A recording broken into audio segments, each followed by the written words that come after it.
നീ മണ്ണാകുന്നു, മണ്ണിലേക്ക് നീ മടങ്ങുന്നു. നീ വന്നപ്പോൾ ഒന്നും കൊണ്ടുവന്നില്ല, പോകുമ്പോൾ ഒന്നും കൊണ്ടുപോകുകയുമില്ല.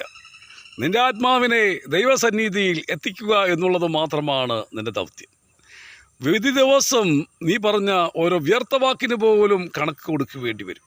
അപ്പോൾ ഉപവസിക്കുക എന്ന് പറയുമ്പോൾ ദൈവത്തോടു കൂടി വസിക്കുന്നു. അപ്പോൾ നമ്മളെ തന്നെ എളിമപ്പെടുത്തുവാൻ വേണ്ടിയാണ് നമ്മൾക്കിഷ്ടമുള്ള ആഹാരങ്ങളും എല്ലാ കാര്യങ്ങളും നമ്മൾ മാറ്റിവെക്കുന്നത്. അങ്ങനെ നിങ്ങൾ ഈ ഉപവാസം പൂർത്തിയാക്കുമ്പോൾ നിങ്ങൾ പരിശുദ്ധാത്മാവിൻ്റെ ശക്തിയാൽ നിറഞ്ഞിട്ടുണ്ടാവും. നിങ്ങളും യേശുവിനെ പോലെ നിങ്ങൾക്കും ഏത് അത്ഭുതങ്ങളും അടയാളങ്ങളും ചെയ്യാൻ കഴിയും. കർത്താവ് പറയുന്നത് ഇങ്ങനെയാണ്: ഞാൻ പോകുന്നത് കൊണ്ട് ഞാൻ ചെയ്തതിനേക്കാൾ വലിയ കാര്യങ്ങൾ നിങ്ങൾ ചെയ്യും. അപ്പോൾ നമ്മൾ എന്താണ് ചെയ്യേണ്ടത്? നിന്നെ ദ്രോഹിക്കുന്നവരെയും നിന്നെ സ്നേഹിക്കുന്നവരെയും അനുഗ്രഹിക്കണമേ എന്ന് നിങ്ങൾ പ്രാർത്ഥിക്കുക. ചെയ്തുപോയ പാപങ്ങളും അപരാധങ്ങളും കുമ്പസാരക്കൂട്ടിൽ ഏറ്റുപറഞ്ഞ് പ്രാർത്ഥിക്കുക.